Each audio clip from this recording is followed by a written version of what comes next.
Assalamualaikum warahmatullahi wabarakatuh. Halo teman-teman semua. Selamat datang di podcast Matsanela. Tempat kita ngobrol-ngobrol santai, seru dan pastinya penuh inspirasi. Ketemu dengan saya, Dani Altafunisa. Gimana nih kabarnya? Semoga puasanya tetap lancar, semangat, dan gak lemes-lemes ya. Amin. Nah, di bulan Ramadan yang penuh berkah ini, kita punya tema obrolan yang pastinya kekinian dan relate banget buat kita semua, yaitu puasa lancar, prestasi tetap on fire. Dan yang bikin obrolan kita makin seru, hari ini saya tidak sendiri. Saya ditemani sama teman kita yang keren banget, yaitu Kak Rahmita dan Kak Natasha. Halo semuanya.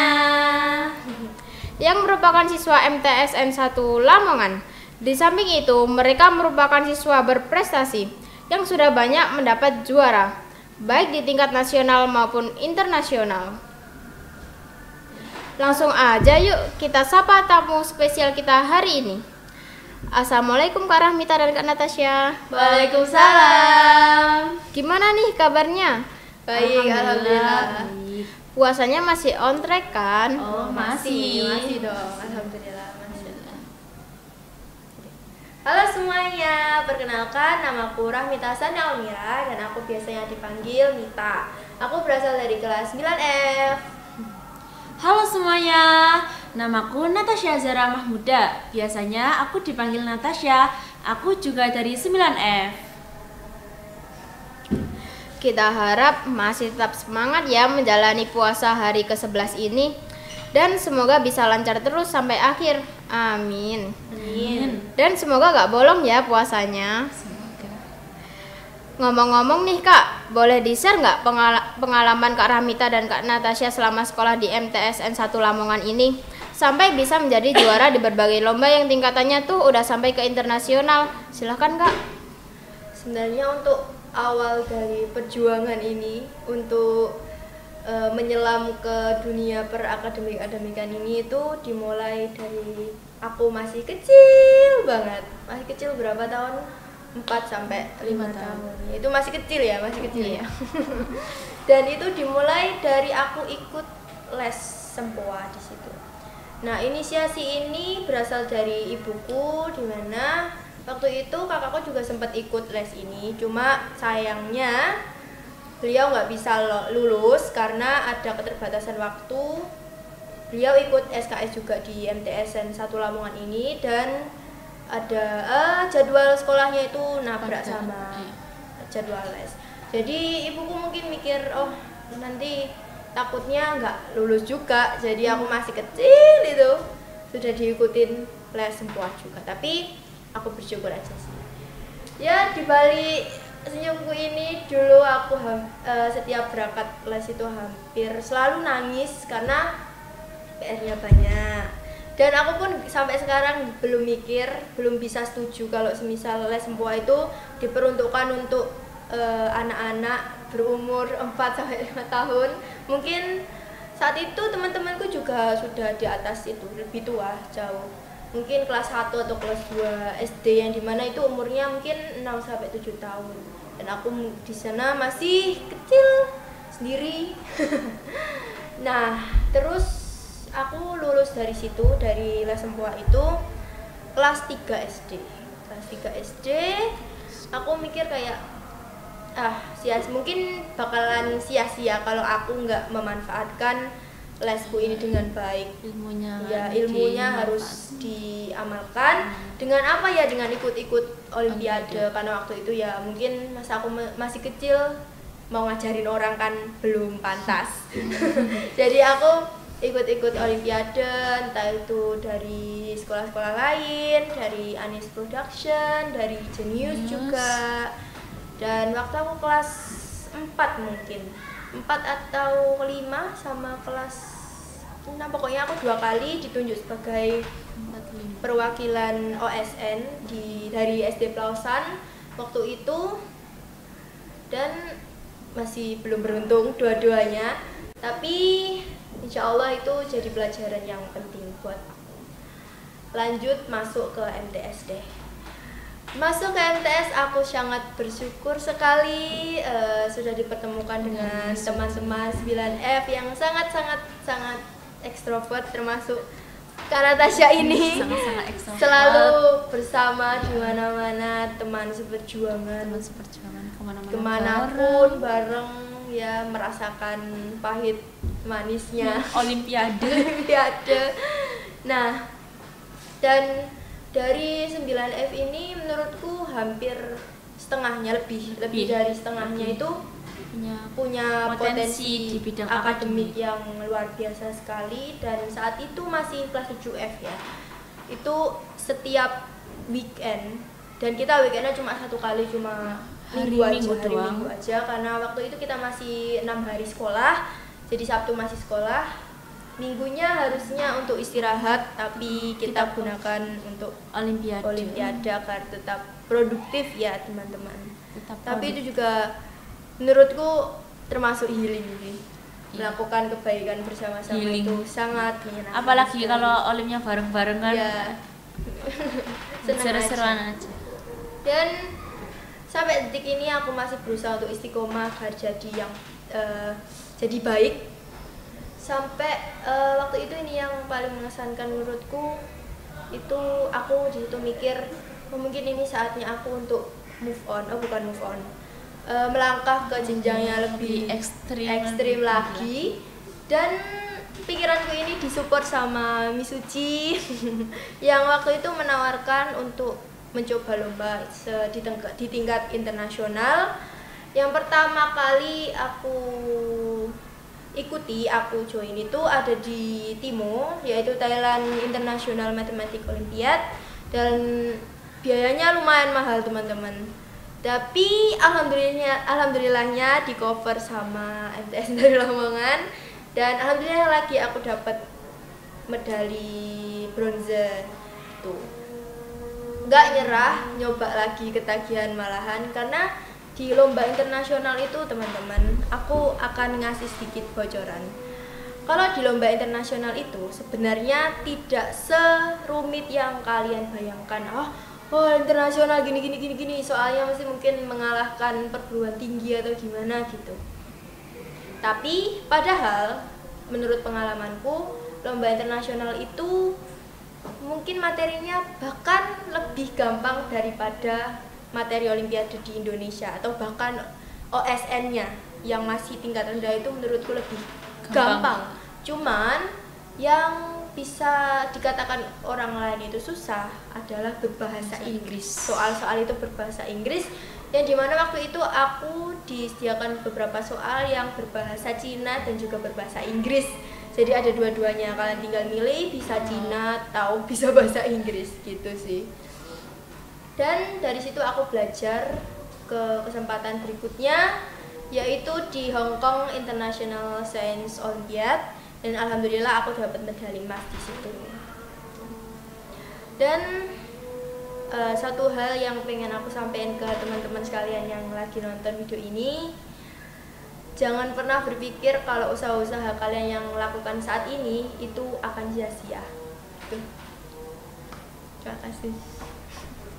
Lanjut. Halo semua, jadi awal perjalananku itu dimulai dari SD. Awalnya kan aku dari MI. Pas aku di MI itu aku sering lihat teman-temanku itu kok maju saat upacara, kayak dipanggil gitu. Terus aku mikir, kira-kira aku kapan ya bisa maju dipanggil juga pas upacara. Terus pas aku pindah ke SD itu pas aku kelas 4. Hamin 7 OSN, aku ditunjuk guruku untuk mengikuti OSN. Ekstrim ya? Iya. Terus bimbingan siang, sore, malam itu bimbingan terus. Dikasih buku, beberapa buku itu buat dipelajarin. Bukunya pasti itu disuruh pelajarin. Pas OSN, alhamdulillahnya aku masuk nominasi buat lanjut ke kabupaten. Tapi belum beruntung. Terus aku ditunjuk lagi pas kelas 6 SD. Itu alhamdulillah juga aku masuk nominasi. Terus seharusnya kan aku masuk itu di tingkat kabupaten, lanjut ke tingkat kabupaten.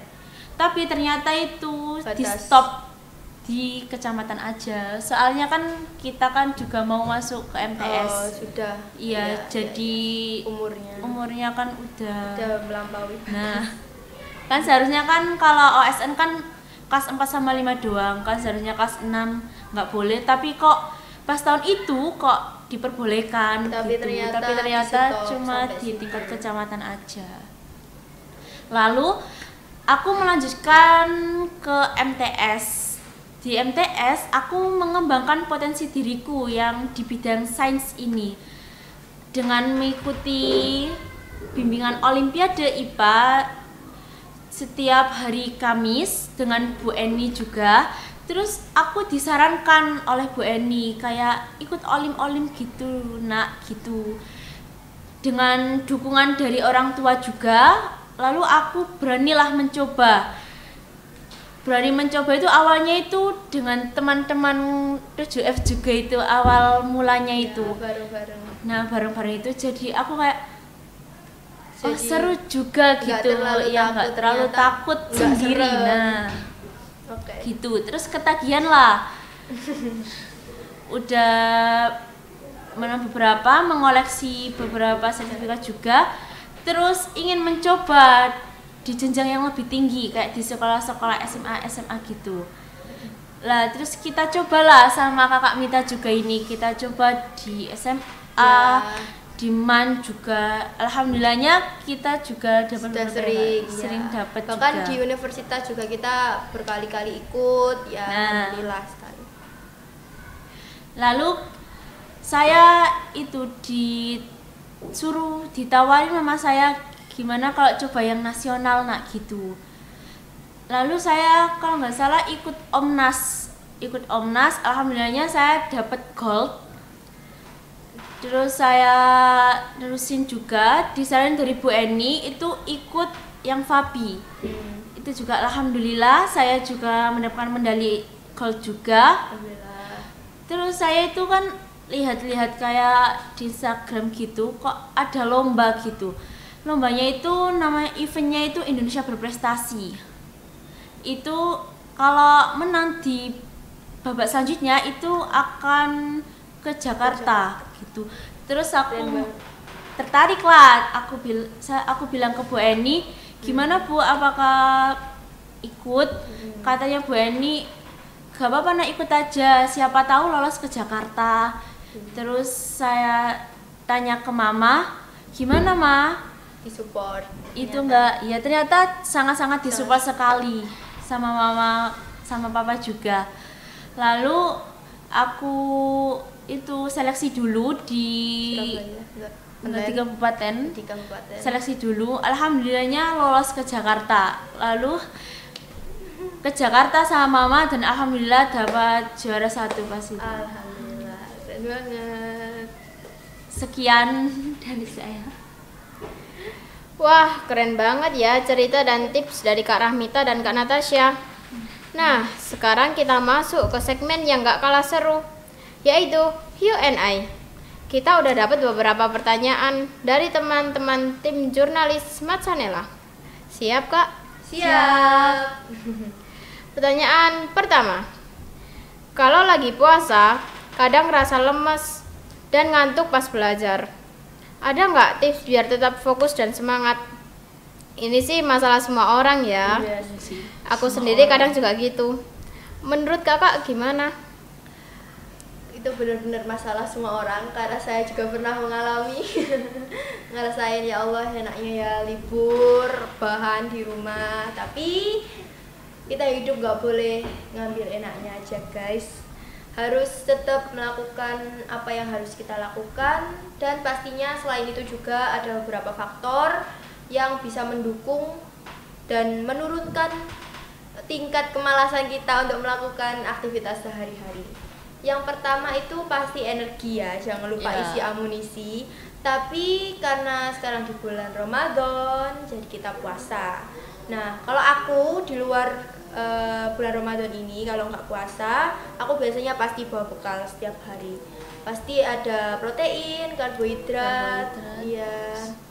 sayuran, Nah, minum juga jangan lupa yang banyak ya, teman-teman. penting itu Ya, minuman. biar Nggak nggak dehidrasi biar nggak juga. dehidrasi, nggak lapar. Selain itu juga bawa bekal itu mengurangi, biar nggak ribet sih, biar nggak ribet, nggak perlu ngantri di kantin, nyari kan, yang gizinya seimbang juga. apalagi kelas kita kan jauh sekali Ya, dari jauh kantin. sekali dari kantin. Bikin malas sekali Ya. ke kantin.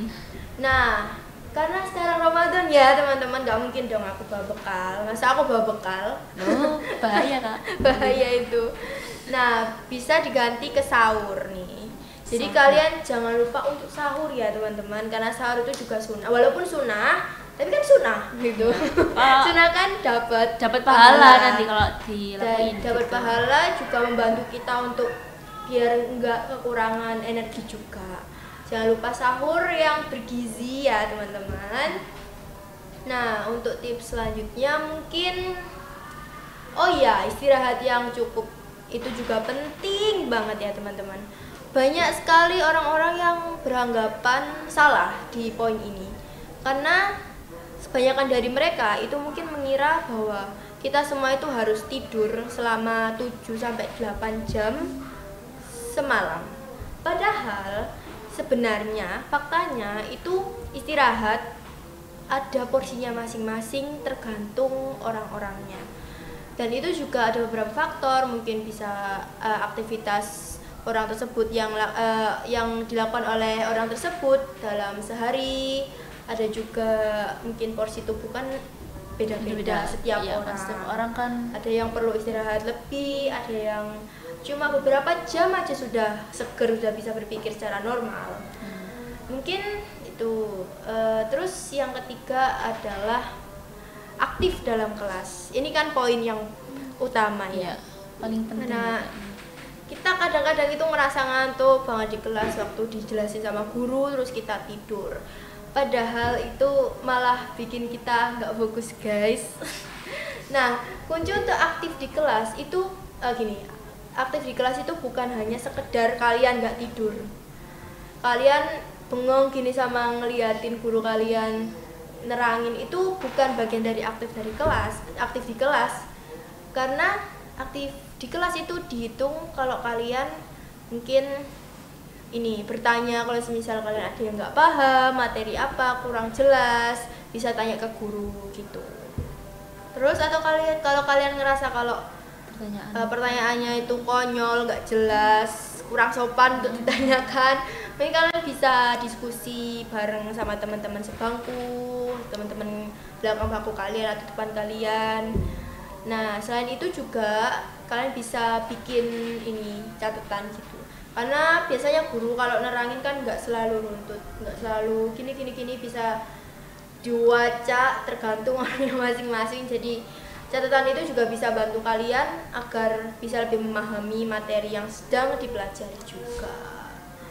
Dan yang paling penting itu menjawab pertanyaan ya teman-teman, karena guru pasti nyari nilai dong, ya kan? Nyari nilai. Dan biasanya beliau itu melontarkan pertanyaan kayak, ada yang bisa nggak jawab ini, ada yang bisa nggak, ada yang tahu ini nggak, ada yang bisa jawab ini gitu. Nah, kalau kalian merasa oh aku tahu, jawab aja teman-teman. Dan semuanya itu nggak harus benar kok, nggak harus benar, yang penting kalian itu berani nyoba. Cuma sayangnya ini menurut ini ya beberapa orang pengalaman pribadi aja sih, banyak yang ngira kalau hal-hal ini seperti ya ngingetin PR ke guru atau nanya-nanya, ngulur-ngulur waktu ya, itu banyak kan dianggap jelek sama bukan jelek, annoying ya, mengganggu oleh teman-teman. bahasa lainnya itu caper. Ya, caper atau cari perhatian. Padahal caper itu termasuk salah satu tujuan hampir semua murid untuk pergi ke sekolah. Apa gunanya kalau kalian nggak dapat atensi lebih dari guru? Buat apa sekolah? Buat apa sekolah? Itu sih. Menurut gue sih, semuanya tergantung lagi ke keperluan individu masing-masing. Wah, keren banget ya tips dari Kak Rahmita. Lanjut yuk ke pertanyaan kedua. Kadang suka bingung bagi waktu antara belajar, bantu orang tua, dan ibadah. Ada tips biar semua bisa jalan bareng? Wah, benar banget nih. Kadang waktu tuh berasa cepat banget. Menurut kakak, gimana nih caranya biar semua kegiatan tetap seimbang, apalagi Kak Natasha juga di Mahat? Kalau menurut aku ya, apalagi aku di Mahat, tips yang pertama adalah kalian harus membuat jadwal kegiatan. Ini sangat penting sekali agar kegiatan kalian terorganisir dengan baik. Nggak berantakan gitu teman-teman. Nanti biar nggak acak-acakan gitu. Terus kalian nggak bingung kayak ngerjain kegiatan yang mana dulu nih gitu. Kalian juga bisa membuat list kegiatan dari tingkat kesusahan atau deadline yang terdekat. Istilahnya kayak prioritas yang perlu dikerjakan dulu gitu teman-teman. Ya, gitu. Yang kedua adalah kita memanfaatkan waktu luang dengan sebaik mungkin. Apalagi kan puasa-puasa gini, kalau kita ada waktu luang, kita bisa mengaji atau belajar pelajaran, materi-materi yang baru disampaikan oleh guru. Atau enggak, kalau aku kan di Mahat bisa dibuat cuci baju juga atau yang lainnya. Yang ketiga adalah istirahat yang cukup. Apalagi kita kan di bulan puasa nih, kita kan pasti lemes banget kalau kegiatan full gitu. Lemah, letih, lesu. Kita juga butuh istirahat. Nggak banyak-banyak sih, kalau aku biasanya tidur siang sekitar 1-2 jaman gitu, lalu dilanjut sholat asar biasanya gitu. Yang keempat adalah kita memprioritaskan ibadah dan belajar. Apalagi kan kita ini kan di bulan puasa, ini waktunya kita itu mengumpulkan pahala sebanyak-banyaknya. Jadi kita itu harus rajin beribadah, seperti sholat 5 waktu dengan tepat waktu. Jadi kita nggak mengundur-undur sholat. Apalagi bolong. Nah, apalagi kalau sholat kita bolong, waduh, bahaya itu. Allah marah. Nah, terus kita juga jangan lupa buat belajar. Belajar. Dan kita juga harus tetap semangat loh ya. Tetap semangat menjalani hari-hari di bulan puasa ini. Dan jangan menunda-nunda kegiatan.